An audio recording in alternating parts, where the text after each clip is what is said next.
या सत्रात आपण solar panel 10 watts, solar charge controller 12 watts 10 ampere, solar battery आणि सामान्य इन्व्हर्टर तसेच सोलर इन्व्हर्टरमध्ये रूपांतरित कसे करायचे ते शिकणार आहोत।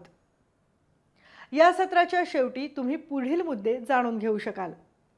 सोलर पॅनलची मूलभूत तत्वे आणि कंपोनेंट्स समजून घेणे, सोलर ऊर्जा प्रणालींमध्ये इन्व्हर्टरची भूमिका आणि महत्त्व स्पष्ट करणे, ज्यामध्ये डायरेक्ट करंट म्हणजे डीसी सोलर ॲरेमधून अल्टरनेटिंग करंटमध्ये म्हणजे एसी मध्ये रूपांतरित करण्याचे कार्य समाविष्ट असेल, विविध प्रकारचे इन्व्हर्टर आणि त्यांच्या वापराचे वर्णन करणे आणि सोलर पीव्ही इंटिग्रेशन प्रकल्पांच्या यशात योगदान देणारे महत्त्वपूर्ण घटक समजून घेण्यास सक्षम व्हाल। सर्वप्रथम सोलर पॅनलबद्दल जाणून घेऊया। सोलर पॅनलचे पर्यावरणापासून संरक्षण करण्यासाठी त्यामधील सामग्रीत सेमीकंडक्टरचे गुणधर्म असलेल्या अनेक सोलर सेल असतात। हे गुणधर्म सेलला सूर्यापासून प्रकाश किंवा अधिक नेमके सांगायचे तर फोटॉन पकडण्यास आणि फोटोव्होल्टिक इफेक्ट नावाच्या प्रक्रियेद्वारे त्यांच्या ऊर्जेचे म्हणजे एनर्जीचे उपयुक्त विजेत रूपांतर करण्यास सक्षम करतात। इन्व्हर्टर डायरेक्ट करंट म्हणजे डीसी स्वरूपात विद्युत प्रवाह स्वीकारून त्याचे अल्टरनेटिंग करंट म्हणजे एसी मध्ये रूपांतर करणारे एक विद्युत उपकरण आहे। सोलर ऊर्जा सिस्टीमसाठी याचा अर्थ असा होतो की सोलर ॲरेतील डीसी विद्युत प्रवाह इन्व्हर्टरद्वारे फीड केला जातो, त्याचे तो एसीमध्ये रूपांतर करतो। बहुतेक विद्युत उपकरणे चालवण्यासाठी किंवा इलेक्ट्रिकल ग्रीडसह इंटरफेस करण्यासाठी हे रूपांतरण आवश्यक असते। इन्व्हर्टर जवळजवळ सर्व सोलर ऊर्जा सिस्टीमसाठी महत्त्वाचे आहेत आणि सामान्यतः सोलर पॅनलनंतर सर्वात महाग कंपोनंट असतात। सर्वप्रथम स्टँड अलोन एसपीव्ही प्रणालीबद्दल म्हणजे सिस्टीमबद्दल जाणून घेऊयात। ज्या ठिकाणी वीज उपलब्ध नाही अशा ठिकाणी स्टँड अलोन एसपीव्ही सिस्टीमला प्राधान्य दिले जाते। त्यामुळे ती ग्रीड पुरवठा उपलब्ध नसलेल्या दुर्गम भाग, जमीन किंवा जलस्रोतांसाठी योग्य असते। उदाहरणार्थ सीमा लष्करी सेवा छावण्या, नौदल सेवा, फार्म हाऊसेस, पर्वत, जंगले, रिसॉर्ट इत्यादी। याच्या मुख्य घटकांमध्ये बॅटरी बॅकअप आणि इन्व्हर्टर यांचा समावेश होतो। ग्रीडमधील एसी मेन्स वापरला जात नाही। बॅटरी बॅक आणि दिवसाचा प्रकाश म्हणजे डे लाइटनिंग चार्ज करण्यासाठी सोलर ऊर्जा हा एकमेव स्रोत वापरला जातो। रात्रीच्या वेळी इन्व्हर्टरला ऊर्जा इनपुट देते। लोड हे सामान्य एसी लोड असतात आणि ते कोणतेही असू शकतात। डीसी लोड देखील चार्ज कंट्रोलर नंतर वापरता येतात। बॅटरी बँक व्होल्टेज त्याच्या रचना केलेल्या व्हॅल्यूपेक्षा कमी होते तेव्हा एसी आउटपुट मिळत नाही। जेव्हा आपण स्वतंत्र सोलर पीव्ही सिस्टीममध्ये चार्जिंगच्या अतिरिक्त स्रोताचा म्हणजे सोर्सचा पर्याय जोडतो तेव्हा आपल्याला हायब्रिड इन्व्हर्टर आधारित एसपीव्ही सिस्टीम मिळते। बॅटरी चार्ज करण्यासाठी सोलर ऊर्जा म्हणजे सोलर एनर्जी हा मुख्य सोर्स असतो। अतिरिक्त ऊर्जेची गरज एसी मेन्सद्वारे पूर्ण केली जाते। सोलर एनर्जी नसताना auxiliary charging circuit battery charge करण्यास मदत करते। सूर्यप्रकाश अंशतः किंवा पूर्णतः नसताना आणि जेव्हा यंत्रणेला लोडला एसी विजेचा पुरवठा करता येत नसेल तेव्हा एसी मेन्समधून अतिरिक्त ऊर्जा काढली जाते। बॅटरीला अतिरिक्त ऊर्जा इनपुट पुरवण्यासाठी रेक्टिफायर्सद्वारे एसी मेन्स विजेचे रूपांतर डीसी विजेमध्ये केले जाते। एसी मेन्स वीज नसताना डिझेल जनरेटर हा देखील एक पर्याय आहे। एसी मेन्स आणि डिझेल जनरेटर हे दोन्ही अक्षय नाहीत। हायब्रिड एसपीव्ही सिस्टीमची व्याप्ती वाढवण्यासाठी पवन म्हणजे विंड आणि जलविद्युत म्हणजे हायड्रोसारख्या इतर अक्षय ऊर्जा सोर्सचा देखील वापर केला जाऊ शकतो। 1 पासून सोलर ऊर्जेपर्यंत चार्जिंगला, त्यानंतर बॅटरी बँकेच्या इनपुटमध्ये इलेक्ट्रॉनिक सर्किटसह सेट केलेल्या इतर स्रोतांना प्राधान्य देता येईल। कोणतीही बॅटरी वापरली जात नाही, त्यामुळे सोलर ऊर्जेचा बॅकअप उपलब्ध नाही। जेव्हा सूर्यप्रकाश असेल तेव्हाच निर्मिती शक्य आहे। सोलर ऊर्जा ग्रीड बद्ध इन्व्हर्टरद्वारे थेट एसीमध्ये रूपांतरित केली जाते आणि ग्रीडला पुरवली जाते। जेव्हा ग्रीड बंद होते तेव्हा सोलर इनपुट डिस्कनेक्ट होते आणि ग्रीड टाय इन्व्हर्टरमधून कोणतेही आउटपुट नसते।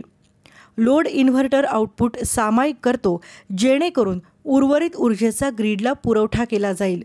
जेव्हा लोड निर्मित विजेपेक्षा जास्त वीज घेतो तेव्हा ही अधिकची वीज ग्रीडमधून घेतली जाते।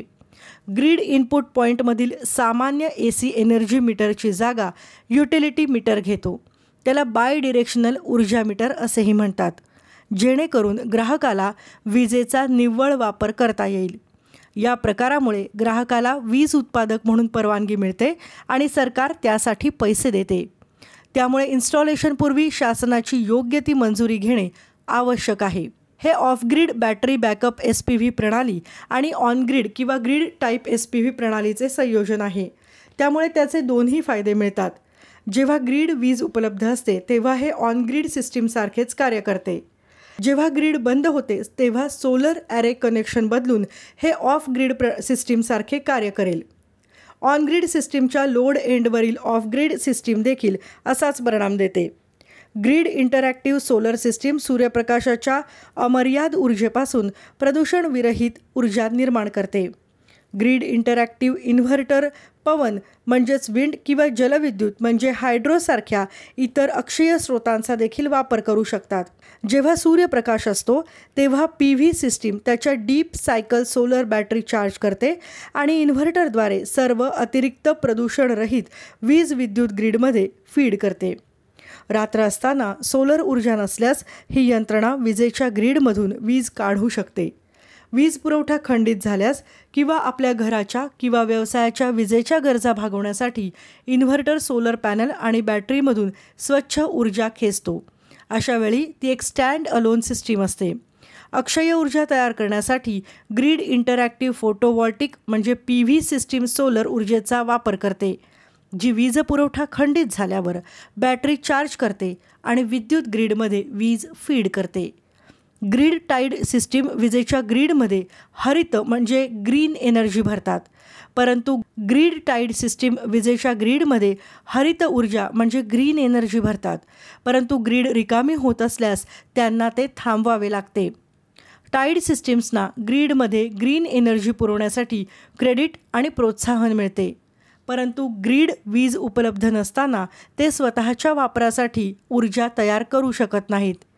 ग्रीड इंटरॅक्टिव्ह सिस्टीमसुद्धा ग्रीडमध्ये वीज फीड करतात, परंतु ते त्यांच्या PV मॉड्यूल आणि बॅटरी बॅकअप प्रणालीमधून हरित ऊर्जा तयार करत राहू शकतात आणि स्वतःच्या गरजा पूर्ण करण्यासाठी त्या विजेचा वापर करू शकतात.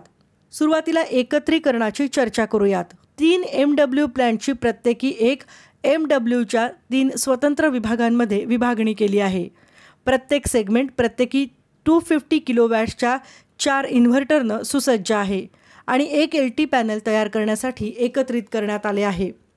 225 आणि 240 WP मॉड्यूल्सच्या मिश्रणावर अवलंबून 45 ते 46 PV स्ट्रिंग प्रत्येकी एकाच इन्व्हर्टरला पॅरलल जोडलेले आहेत. प्रत्येक स्ट्रिंगमध्ये सिरीजमध्ये जोडलेले 24 मॉड्यूल्स असतात. 0.415 kVच्या 3 MW PV प्लॅन्टमधून निर्माण होणारी वीज 3 स्टेपअप ट्रान्सफॉर्मरच्या मदतीने 11 kV पर्यंत वाढवली जाते आणि सध्याच्या 11 kV लाईन्सशी जोडली जाते. सोलर PV इंटिग्रेशनमध्ये अशा मोठ्या प्लॅन्ट्सशी संबंधित सर्व कामांचा समावेश होतो. ज्या संस्थेनं निविदा मागवल्या आहेत त्या निविदा भरण्यापासून त्याची सुरुवात होते. निविदा जिंकल्यानंतर साईटची तपासणी, साईट तयार करणे, मंजूर ब्ल्यूप्रिंटनुसार आवश्यक कंपोनंट आणि इतर साठवणीचे नियोजन आणि व्यवस्था करणे, खरेदी आणि स्टोरेज, पाया तयार करणे म्हणजे बेस तयार करणे आणि स्ट्रक्चर बसवणे, सोलर पॅनल बसवणे, इन्व्हर्टरच्या खोल्या बांधणे, इन्व्हर्टर आणि त्याच्याशी सहयोगी उपकरणे इन्स्टॉल करणे, वायरिंग आणि कनेक्शन, गुणवत्ता चाचण्या घेणे, ग्रीडला जोडण्यासाठी योग्य पडताळणीनंतर सर्व सोलर ॲरे, इन्व्हर्टर आणि कॉम्बिनर्सची इन्स्टॉलेशन आणि कमिशनिंग करणे, या सर्व गोष्टी मोठ्या PV प्रकल्पांच्या सोलर PV एकत्रीकरणाच्या कामांमध्ये समाविष्ट आहेत. सोलर PV इंटिग्रेशनचे यश हे प्रकल्पाच्या योग्य नियोजन आणि अंमलबजावणीमध्ये आहे. त्यासाठी संपूर्ण प्लॅनची अचूक रचना आवश्यक असते. उपलब्ध तंत्रज्ञान, कंपोनंटमधील विविधता, बाजारातील तरतुदी, आजूबाजूचे उत्पादक, आयात करण्याच्या आवश्यक वस्तू, लॉजिस्टिक्स, मनुष्यबळाची आवश्यकता इत्यादींचे पुरेसे ज्ञान असल्यास डिझाईन टीमलाही आधार मिळतो. PV सिस्टीम सॉफ्टवेअर हे एक असे साधन आहे जे डिझाईन टीमचे काम मोठ्या प्रमाणावर सुलभ करते. हे अगदी सोलर विकिरण म्हणजेच सोलर इरिडिकेशन स्थानानुसार विश्लेषण करण्यापासून सुरू होते आणि डिझायनिंगसाठी सर्वोत्तम अप्रोच कोणता याबद्दलही मार्गदर्शन करते. सॉफ्टवेअरद्वारे आउटपुट म्हणून दिलेल्या सिम्युलेशन अहवालावर आधारित बरेच आर्थिक निर्णय घेतले जातात. PV सिस्टीम सॉफ्टवेअर वास्तुविशारद, अभियंते आणि संशोधकांना वापरण्यासाठी डिझाईन केले आहे. हे एक अतिशय उपयुक्त शैक्षणिक साधन देखील आहे आणि त्यात तपशीलवार संदर्भ समाविष्ट आहेत. हेल्प मेनू वापरल्या जाणाऱ्या कार्यपद्धती आणि प्रारूपांचे स्पष्टीकरण देतो आणि प्रकल्प विकसित करण्यासाठी मार्गदर्शकासह युजर फ्रेंडली दृष्टिकोन देऊ करतो. PVsyst मेटॉर डेटा तसेच अनेक भिन्न स्रोतांकडून वैयक्तिक डेटा आयात करू शकते. PVsyst संपूर्ण अहवाल, विशिष्ट आलेख आणि तक्त्यांच्या स्वरूपात परिणाम सादर करते आणि त्याद्वारे इतर सॉफ्टवेअरमध्ये वापरण्यासाठी डेटा निर्यात करता येतो. सिस्टीम डिझाईन जलद आणि सोप्या प्रक्रियेवर आधारित आहे. इच्छित वीज किंवा उपलब्ध क्षेत्र निर्दिष्ट करा. इंटरनल डेटाबेसमधून PV मॉड्यूल निवडा. इंटरनल डेटाबेसमधून इन्व्हर्टर निवडा आणि PVsyst एक ॲरे किंवा सिस्टीम कॉन्फिगरेशनचा प्रस्ताव देईल. त्यातून तुम्हाला प्राथमिक सिम्युलेशन करता येईल. सॉफ्टवेअर कलर कोडेड वॉर्निंग किंवा त्रुटी संदेश सिस्टीम एम्बेड करते. तुमच्या डिझाईनमध्ये काही गोष्टी जुळत नसतील, समस्या असतील किंवा चेतावणी म्हणजे इशारा देण्यासारख्या असल्यास तुम्हाला योग्य फ्रेममध्ये वॉर्निंग दिली जाईल. वरीलप्रमाणेच इतर सॉफ्टवेअर इंटरनेटवर उपलब्ध आहेत. आपण सोलर PV प्लांट डिझाईन करण्यासाठी त्यातून निवड करू शकतो, खरेदी करू शकतो आणि वापरू शकतो. इन्व्हर्टर वायरिंग आकृतीचा अभ्यास करा आणि सोलर इन्व्हर्टरचे कंपोनंट्स जोडा. तुमच्याकडे पुढील सर्व साधने आणि उपकरणे असल्याची खात्री करा. 12V DC 230V AC सामान्य inverter, solar panel 75 वॅट्सचे 2, charge controller, connections wire, load bank, 12V 100 AHR battery आणि क्लॅम्प मीटर. वायरिंगचा सिक्वेन्स खालीलप्रमाणे आहे. चार्ज कंट्रोलर वायर करा. चार्ज कंट्रोलर बॅटरीशी जोडा. बॅटरी इन्व्हर्टरशी जोडा. पॅनल चार्ज कंट्रोलरला जोडा. लोड जोडा. सर्व MCB बंद स्थितीत ठेवा आणि सुरक्षिततेसाठी फ्यूज काढून टाका. इन्व्हर्टरच्या टेस्ट क्रमाचे पालन करा आणि सामान्य लोड, पूर्ण लोड आणि ओव्हरलोड स्थितींसाठी सोलर इन्व्हर्टरची चाचणी अशाच प्रकारे करा. तुमची निरीक्षणे नोंदवा.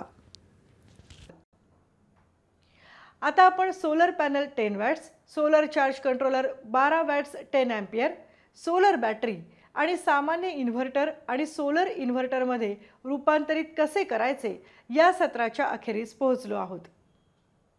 आत्तापर्यंत तुम्ही पुढील मुद्दे जाणून घेऊ शकला असाल. सोलर पॅनलची मूलभूत तत्वे आणि कंपोनंट्स समजून घेणे, सोलर ऊर्जा सिस्टीममध्ये इन्व्हर्टरची भूमिका आणि महत्त्व स्पष्ट करणे, ज्यामध्ये डायरेक्ट करंट म्हणजे DC सोलर ॲरेमधून अल्टरनेटिंग करंटमध्ये म्हणजे AC मध्ये रूपांतरित करण्याचे कार्य समाविष्ट असेल. विविध प्रकारचे इन्व्हर्टर आणि त्यांच्या वापराचे वर्णन करणे आणि सोलर PV इंटिग्रेशन प्रकल्पांच्या यशात योगदान देणारे महत्त्वपूर्ण घटक समजून घेण्यास सक्षम झाले असाल.